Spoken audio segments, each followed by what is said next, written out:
This is Paul. Yeah. It's called a complaint and request for injunction. Yeah.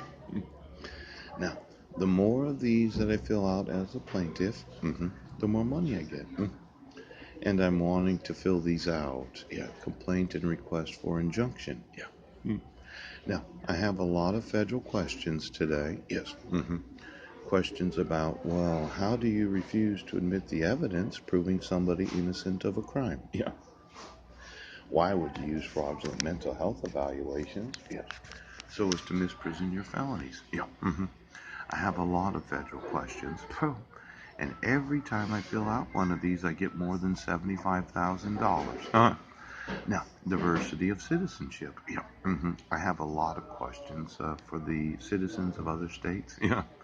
Where I think that you have an obligation to enforce the laws. Now, when you issue protection orders in the full faith and credit, yeah, and you issue them for 10 years, ouch, I think other states and the citizens employed in those states, yes, known as mandatory reporters, yeah, police and sheriff's officers, right, employees of the other state governments, yes, I can name them as a citizen of this state, yes, and then they can respond, yes, as to why it is they refuse to obligate the enforcement of the laws. Now, the more of these forms that I fill out, the more money I get. Yes. And it just has to be more than 75,000, and I'm confident, yes, that it is more than 75,000. Now, if you would enable me, yes, to talk to my sons, yes, I'd like to start filling these out. Yes. Because I'll fill out millions of them. You'll fill out millions of them. See, it only takes me maybe 10 minutes. Yeah. Then I hand it to somebody, right? Then they file it in a district court. Yes. And then we get to hear the federal questions of the other citizens of the other states. Yeah.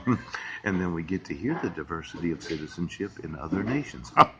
Now, I thought for sure that when I emailed, yes, the actual documentation, right, that there was some treaties, yes, conventions and agreements, which where I could name other nations. Now, for the Federal Trade Commission, I want to mention, yes, that I made a recording, yes, of a phone call.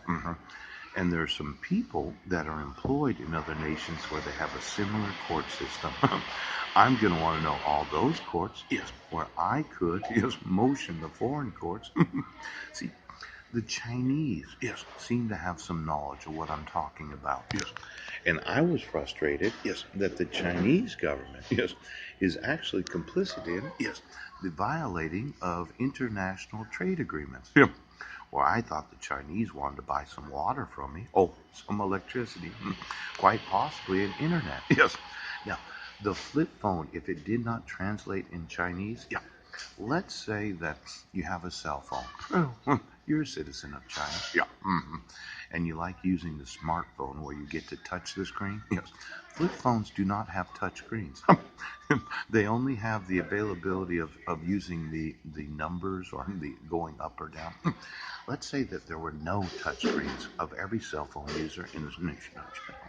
See, the difference between a flip phone, yes, this is a touch screen. Yeah, you can touch it. Oh, look at that. Now, France, ouch.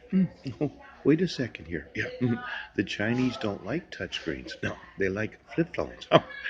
Now, Competition and Consumer Protection Authorities. Ooh, why don't you get me the Chinese? Yes, letter C. And then get me all the employees in every nation. Yes, where their actual job description is to protect consumers, yes, from monopolies.